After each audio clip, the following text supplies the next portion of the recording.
प्रभु की सेवा कर रहा हूं। तो ज्यादा इंट्रोडक्शन ना देते हुए मैं परमेश्वर की वचन की ओर आपको ले जाना चाहता हूं।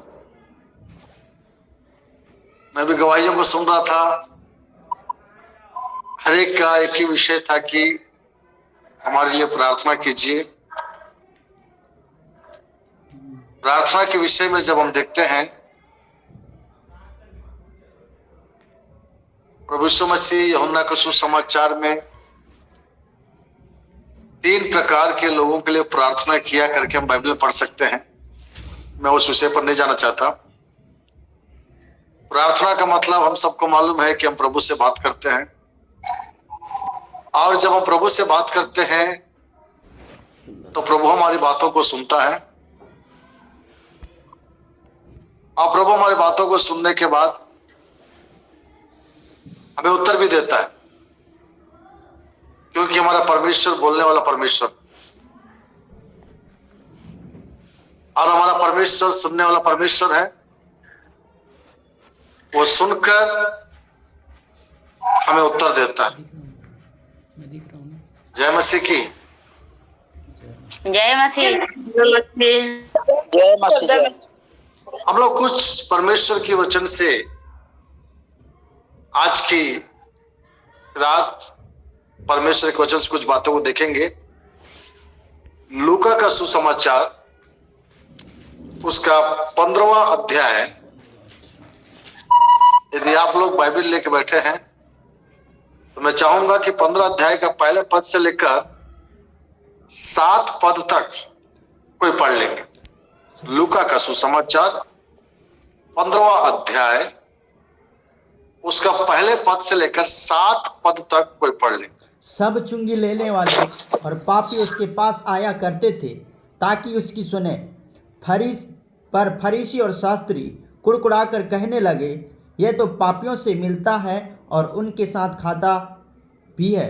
जब उसने उनसे यह दृष्टांत कहा, तुम में से कौन है जिसकी 100 भेड़ें हों, उनमें से एक खो जाए तो 99 को जंगल में छोड़कर उस खोई हुई को जब तक मिल न जाए खोजता ना रहे, और जब मिल जाती है तब वह बड़े आनंद से उसे कंधे पर उठा ले आता है और घर में आकर मित्रों और पड़ोसियों को इकट्ठा करके कहता है, मेरे साथ आनंद करो क्योंकि मेरी खोई हुई भेड़ मिल गई है।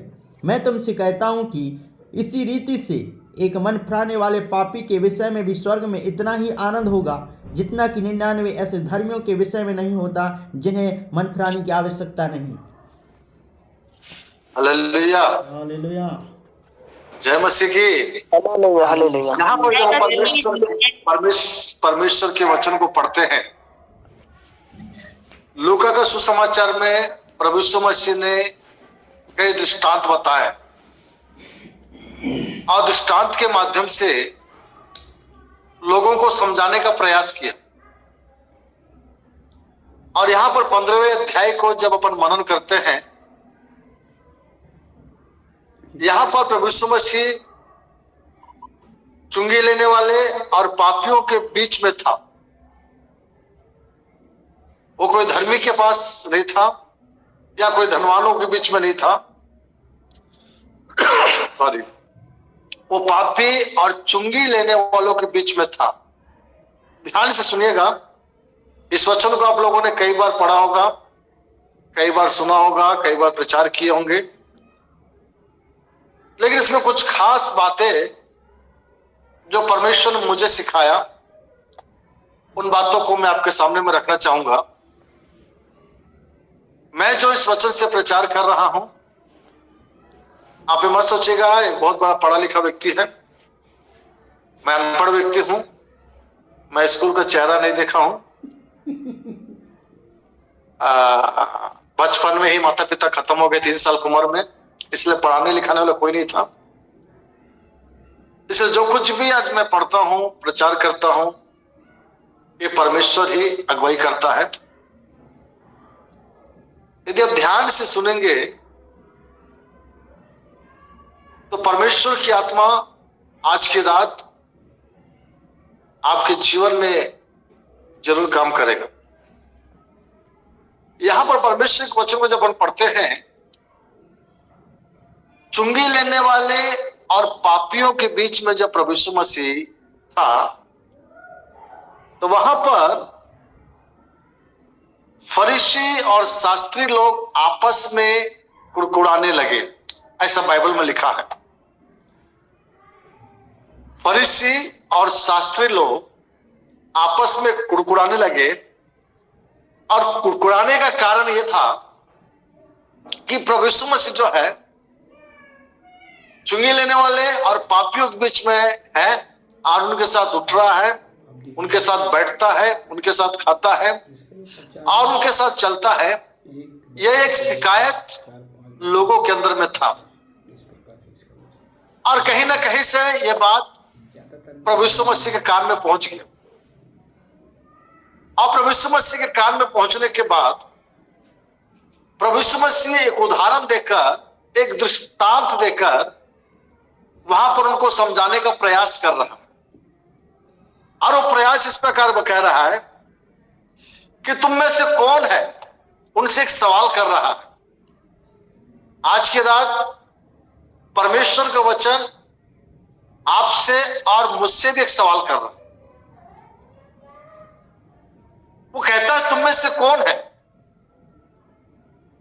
आप लोग परमेश्वर के वचन को सुनने वाले जितने भी लोग लाइव में जुड़े हैं, ये इस जगह आप अपने आप को रख सकते हैं, आप अपने परिवार को रख सकते हैं, आप अपनी कलीसिया को रख सकते हैं, आप अपने एरिया को रख सकते हैं, और जिस क्षेत्र में आप रहते हो उस क्षेत्र को रख सकते हैं। आपसे आज की रात परमेश्वर की आत्मा एक सवाल कर रहा है कि तुम में से कौन है जिसकी 100 भेड़े हो और उनमें से एक खो जाए तो 99 को जंगल में छोड़कर उस खोई हुए को जब तक मिल ना जाए वो खोजता ना रहे। एक सवाल शास्त्री और फरीसियों से प्रभु यीशु मसीह कर रहा है। और यह सवाल कोई चेले लोग नहीं कर रहे हैं, कोई भविष्यवक्ता लोग नहीं कर रहे हैं, कोई पास्टर पादरी लोग नहीं कर रहे हैं। यहां पर सिर्फ प्रभु यीशु मसीह ही सवाल कर रहा है कि तुम में से कौन है। क्योंकि जब परमेश्वर के वचन को जब हम पढ़ते हैं, वहां पर एक महत्वपूर्ण बात लिखा हुआ है, तुम में से कौन है करके। मैं भी पिछले अक्टूबर महीना में इस्राएल और यरूशलेम की ओर गया हुआ था। वहां पर जब मैं गया था, ये जो भेड़ चराने वाले लोग हैं उनके बीच में मैं गया हुआ था। वहां पर जब गया था, मैं देखा अलग अलग एरिया के लोग, अलग अलग मोहल्ले के लोग उस जगह के भेड़ों को लेकर एक जगह चराने के लिए जाते थे। जब चराने के लिए जाते थे तो भेड़ अलग अलग झुंड में अपने अपने झुंड में चरते थे, और भेड़ों को ये लोग छोड़कर चर रहे करके ये जो चरवाहे लोग जो थे वो एक जगह बैठकर बातचीत करना, चाय नाश्ता करना, खाना पीना करना, हंसी मजाक करना, ये इनका काम हो रहा था, जो मैंने अपने आंख से देखा यरूशलेम में, इस्राएल में। तो भेड़े जो थे अपने अपने जगह में, अपने अपने एरिया में, अपने अपने इलाके में चर रहे थे। ध्यान से सुनिएगा। और चरने के बाद जो चरवाहे जो थे अपने अपने भेड़ों को लेकर जैसे शाम हो जाता था वहां से निकल जाते थे। यहूदी लोग के रीति रिवाज के अनुसार ऐसा होता था, जब वो भेड़ को लेकर निकलते थे वो गिन के निकलते थे, भेड़ कितने भेड़ों को मैं लेके जा रहा था। और वैसे ही जब शाम को भेड़ों को लेकर वापस आते थे, चरवाहा वो भेड़शाला के सामने में खड़े रहकर एक एक भेड़ को अंदर करता था और गिनते रहता था कि 100 के 100 भेड़े मेरे अंदर आए हैं कि नहीं मेरे पास। और जब ये व्यक्ति भेड़ को गिन रहा था तो 99 भेड़ निकला। फिर उन भेड़ों को बाहर निकाला, कहीं गलती हो गया करके फिर गिना, फिर भी 99 हुआ। वैसे 3 बार 4 बार गिना, लेकिन 99 ही निकला। वो बहुत उदास हो गया। वो बहुत उदास होने के बाद उन भेड़ों को अंदर में रखकर उस भेड़ को खोजने के लिए गया जो भेड़ झुंड से अलग हो गया था। ध्यान दीजिएगा, वो उस भेड़ को खोजने के लिए गया जो भेड़ झुंड से अलग हो गया। ध्यान दीजिएगा, परमेश्वर मनुष्य को बनाया और मनुष्य परमेश्वर की उपस्थिति से अलग हो गया। इसलिए प्रभु यीशु मसीह को इस पृथ्वी पर आना पड़ा मनुष्यों के लिए। आपने और मैं परमेश्वर को खोजकर कहीं नहीं गए, क्योंकि परमेश्वर जो है मनुष्य को ढूंढने वाला परमेश्वर है। हम जहां पर खोए रहते हैं, हम झुंड से अलग हो जाते हैं, हम संगति से अलग हो जाते हैं, हम परमेश्वर के प्रेम से अलग हो जाते हैं, हम प्रार्थना जीवन से अलग हो जाते हैं, हम वचन की संगति से अलग हो जाते हैं, हम विश्वास के जीवन से जब अलग हो जाते हैं, उसको बोलते हैं कि खो गया। आत्मिक रीति से वो व्यक्ति क्या हो गया है? खो गया। इसलिए प्रभु यीशु मसीह उस व्यक्ति को ढूंढने के लिए आया, और ये व्यक्ति जब ढूंढने के लिए जा रहा था, जिसकी भेड़ खो गया है, जब रोते हुए जा रहा था तो बाकी चरवाहे लोग जो बैठे थे वहां पर, वो लोग उसको बुला रहे थे, आइए हम बैठ के नाश्ता करते हैं, बातचीत करते हैं। जिसका भेड़ घूम गया था वो चरवाहा क्या बोलता है? नहीं, मेरे को भी खाने का समय नहीं है, मेरे को तुम लोग के साथ बात करने का समय नहीं है, मेरे को चाय पीने का समय नहीं है, मेरे को हंसी मजाक करने का समय नहीं है। मेरे लिए सबसे महत्वपूर्ण समय है कि मेरा एक भेड़ खो गया है। मेरे लिए एक महत्वपूर्ण बात यह है, मेरा भेड़ खो गया है, उस भेड़ को मुझे खोजना है। क्या मालूम वो किसके जाल में फंस गया है, क्या मालूम वो कौन से दलदल में फंसा है, क्या मालूम वो कौन से कांटों में फंस गया है। वो मुझे बता के नहीं गया, मैंने उसका पालन पोषण किया, मैं उसको नहलाता था। उस भेड़ के पैर में यदि कांटे भी चुभ जाता, मैं उस भेड़ को पकड़कर उसके पैर के कांटों को आराम से निकालता था। उसके शरीर में कहीं कचड़ा दिखता था, मैं उस कचड़े को निकालता था। आज वो भेड़ मुझसे खो गया है। ये चरवाहे के खाना पच नहीं रहा है, चरवाहे को नींद नहीं आ रहा है, ये चरवाहा सो नहीं रहा है, ये खाना नहीं खा रहा है, ये बेचैन हो गया है, क्योंकि इसका एक भेड़ जो था वो खो गया है। मेरे परमेश्वर के प्यारों, मेरे प्रभु यीशु मसीह पर विश्वास करने वाले मेरे प्रिय मेरे भाई मेरे बहन, प्रभु यीशु मसीह आज भी आपको खोज रहा है। यदि किसी भी स्थिति में या किसी भी परिस्थिति में यदि आप भटके हुए हैं, किसी भी क्षेत्र में यदि आप भटके हुए हैं, तो आज प्रभु यीशु मसीह आपको ढूंढ रहा है, प्रभु यीशु मसीह आपको खोज रहा है,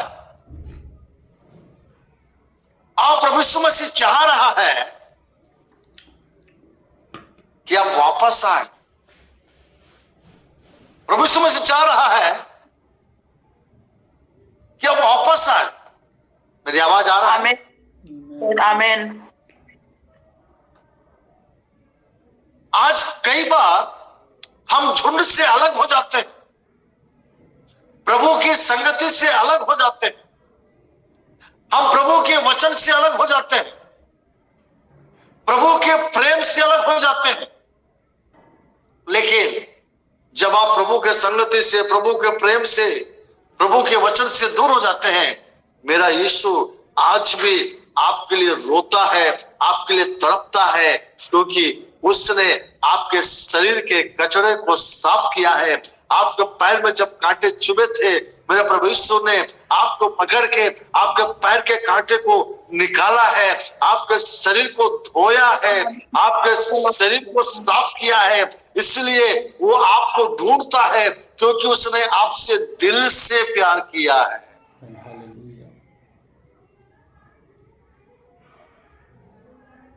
वहां पर जब पढ़ते हैं, भटका हुआ भेड़ परमेश्वर की योजना से अलग हो गया है, चरवाहे की योजना से अलग हो गया है, परमेश्वर की संगति से अलग हो गया है, झुंड से अलग हो गया है। ये अलग होने का कारण क्या है मालूम आपको? नीति वचन की पुस्तक यदि पढ़ते हैं, 18वें अध्याय उसके पहले पद को थोड़ा पढ़ लेंगे। नीति वचन की पुस्तक 18वां अध्याय उसका पहला पद को थोड़ा सा पढ़ेंगे। जो दूसरों से अलग हो जाता है वह अपनी ही इच्छा पूरी करने के लिए ऐसा करता है और सब प्रकार की खरी बुद्धि से बैर करता है।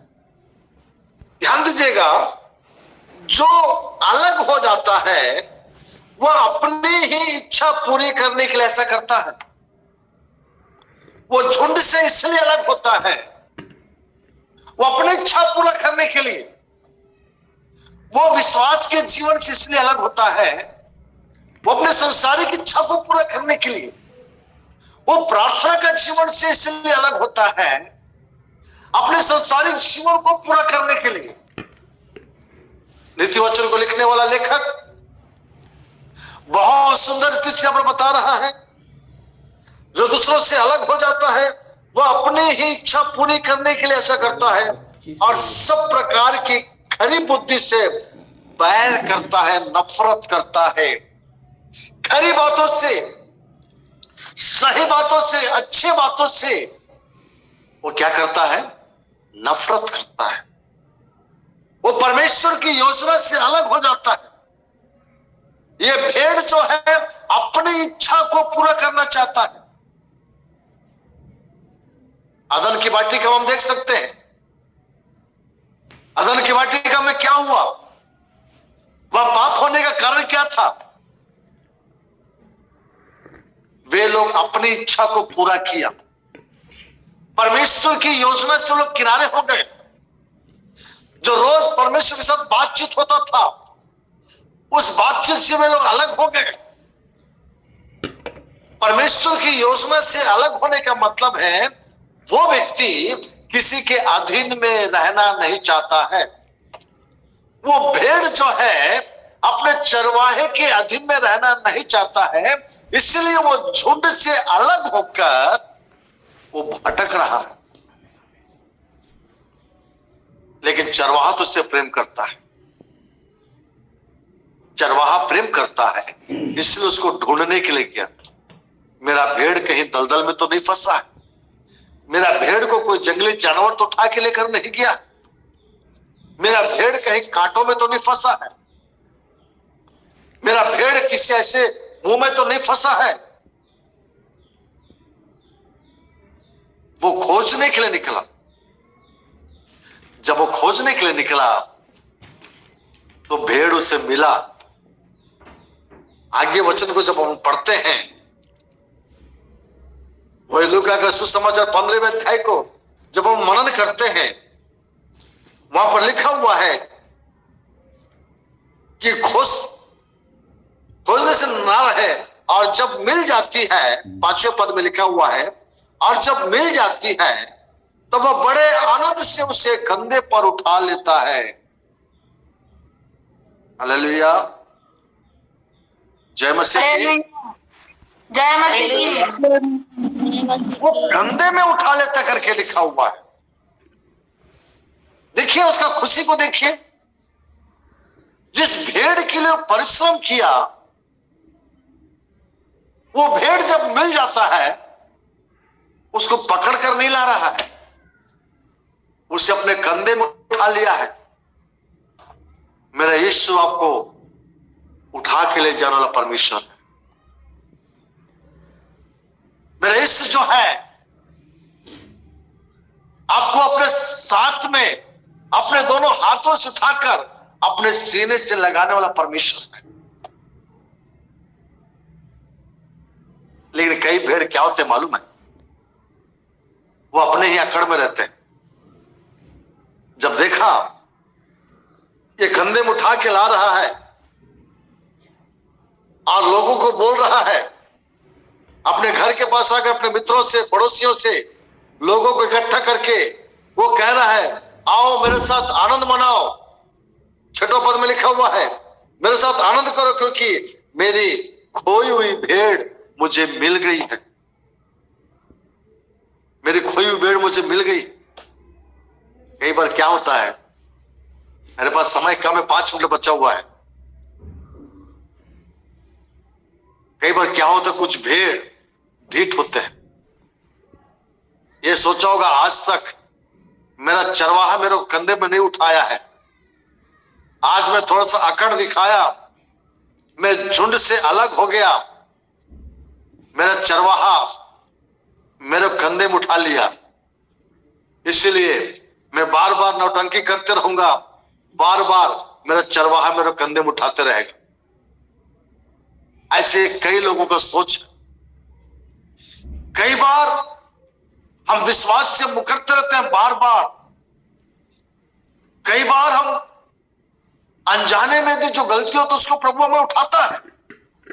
यदि जानबूझ के हम परमेश्वर की संगति से दूर रहते हैं, जानबूझ के हम परमेश्वर के वचन से दूर रहते हैं, जानबूझ के प्रार्थना जीवन से दूर रहते हैं, जानबूझ के हम विश्वास के जीवन से दूर रहते हैं, जानबूझ के वचन की संगति से दूर रहते हैं, परमेश्वर उसको उसके हट पर छोड़ देता है।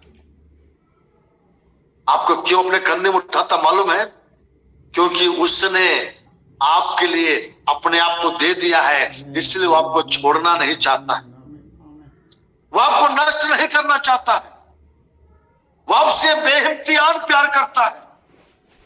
19 अध्याय के 10 पद को जब पढ़ते हैं, लूका के सुसमाचार 19 अध्याय उसके 10 पद को जब पढ़ते पर लिखा हुआ है, क्योंकि मनुष्य का पुत्र खोए हुए को ढूंढने और उनका उद्धार करने के लिए आया है। मनुष्य का पुत्र खोए हुए को ढूंढने और उनका उद्धार करने के लिए आया है। आमीन आमीन। मेरे परमेश्वर के प्यारों, 7 पद को जब पढ़ेंगे पर लिखा हुआ है, मैं तुमसे कहता हूं कि इसी रीति से एक मन फिराने वाले पापी के विषय में भी स्वर्ग में इतना ही आनंद होगा जितना कि 99 ऐसे धर्मियों के विषय नहीं होता जिन्हें मन फिराने की आवश्यकता नहीं है। उस 99 के लिए जरूरत नहीं है मन फिराने की, क्योंकि झुंड में है, प्रार्थना के जीवन में है, विश्वास के जीवन में है। बहुत सारी कठिन परिस्थितियां आने के बावजूद भी वो अपने विश्वास से मुकरे नहीं, प्रार्थना से हटे नहीं, संगति के जीवन से हटे नहीं, आज्ञाकारिता से हटे नहीं। वो बराबर परमेश्वर की संगति को आदर कर रहे थे।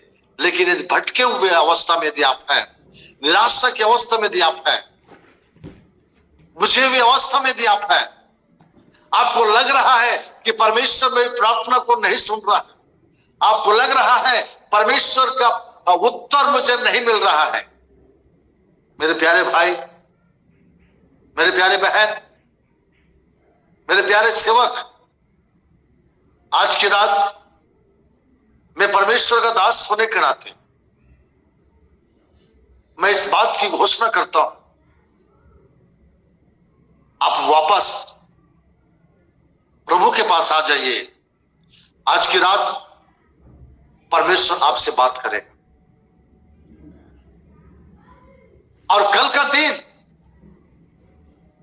आपके लिए आशीष का दिन रहेगा, क्योंकि मेरा परमेश्वर मुझे अपने कंधों में लेके जाने वाला परमेश्वर, हमारे पैरों में पत्थर से ठेस ना लगे, हमारे शरीर में तकलीफ ना आए, वो हमें अपने हाथ में लेकर चलने वाला परमेश्वर, वो हमारे लिए रोने वाला प्रभु है, Amen. Amen. Praise the Lord. वो हमारे लिए आंसू बहाने वाला प्रभु है। मेरे परमेश्वर प्यारो, मैं अपने बारे में बता के समाप्त करूंगा। मैं जीरो था, 12 साल की उम्र में आत्महत्या करने वाला था। आज तक यदि मैं जिंदा हूं, मेरे यीशु ने मुझे अपने हाथों में लिया है। Amen. मेरे Amen. यीशु ने मुझे अपने हाथों में नहीं लेता तो आज इस पृथ्वी पर मैं नहीं रहता। आप यीशु से बात कीजिए, आप यीशु से प्रेम कीजिए, यीशु को अपना एक अच्छा चरवाहा मानकर, यीशु को आप अपना एक अच्छा चरवाहा समझकर उससे गले लग जाइए। आपको उठा के ले जाएगा और आपको आनंद ही आनंद दे देगा। परमेश्वर इस वचन के द्वारा हम सबको आशीषित कर।